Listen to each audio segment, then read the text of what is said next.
ఆ పెద్ద మనిషిని, వయసులో పెద్ద ఆయన్ని ఇలా దౌర్జన్యం చేసి, అధికారాన్ని అడ్డు పెట్టుకుని దౌర్జన్యం చేసి చేస్తున్నటువంటిది ఏ రాజ్యాంగంలో ఉంది అని నేను ప్రశ్నిస్తున్నాను. ఎందుకంటే మీరు ఒకసారి చూడండి, ఆ వ్యక్తిని ఒకసారి, పార్టీలో ఎంత కీలకమైన వ్యక్తి ఒకసారి మీరు ఒకసారి ఫోటో చూపించండి.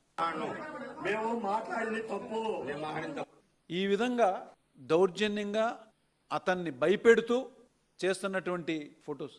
ఇతని పేరు కొరియర్ సీను. ఈయన పార్టీలో ఎంతో కీలకమైన వ్యక్తి. నారాయణ మనోహర్ గారు కానీ, మచిలీపట్నంలో పవన్ కళ్యాణ్ గారితో కానీ ఫోటోలు దిగిన ఫోటోలు ఉన్నాయి, అన్నీ చూడొచ్చు.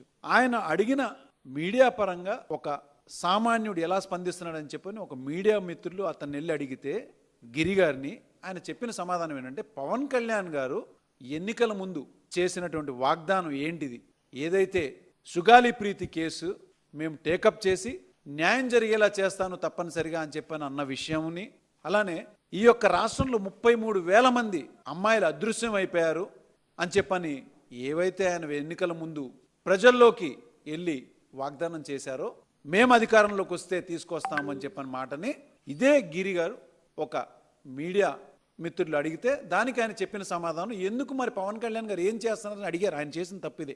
దానికి పవన్ కళ్యాణ్ గారిని నువ్వు అనేంతటి వాడు అని చెప్పని ఇప్పుడు మీకు చూపించినటువంటి కొరియర్ సీను ఇంకొక 50 మందిని తీసుకుని వెళ్ళి ఒక చిరు వ్యాపారిని ఇంత దారుణంగా, ఇంత అమానుష్యంగా వాళ్ళు ఆయన షాప్ని ధ్వంసం చేసింది కాకుండా ఇలా మోకాళ్ళ మీద నుంచోపెట్టి నువ్వు క్షమాపణ చెప్పు అని చెప్పని చేసినటువంటి విధానం ఏ రాజ్యాంగంలో ఉంది?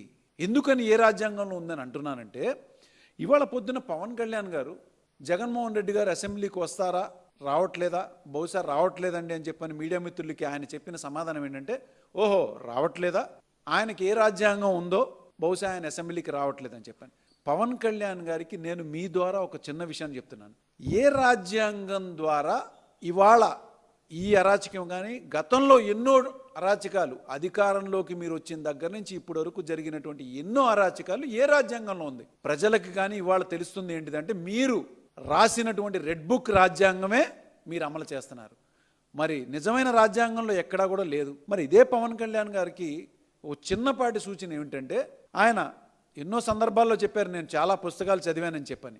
ఆయనకి నేను చెప్పేది, మీరు ఇప్పుడున్న పరిస్థితుల్లో చదవాల్సినటువంటి అత్యవసరమైన పుస్తకం ఏది ఉందంటే అదే రాజ్యాంగం. మీరు చదవండి.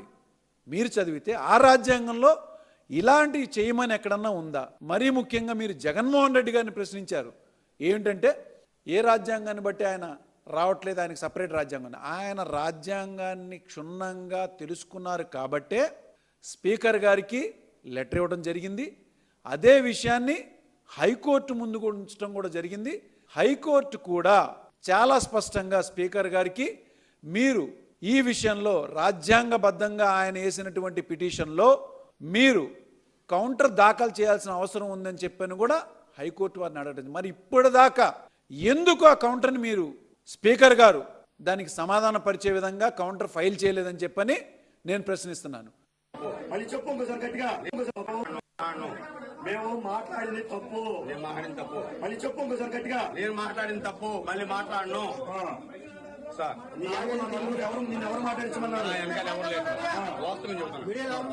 ఎవరు లేదు సార్, ఎవరు లేదు సార్, నేను ఒక్కడే మాట్లాడింది. ఆ రోజు వాస్తవం.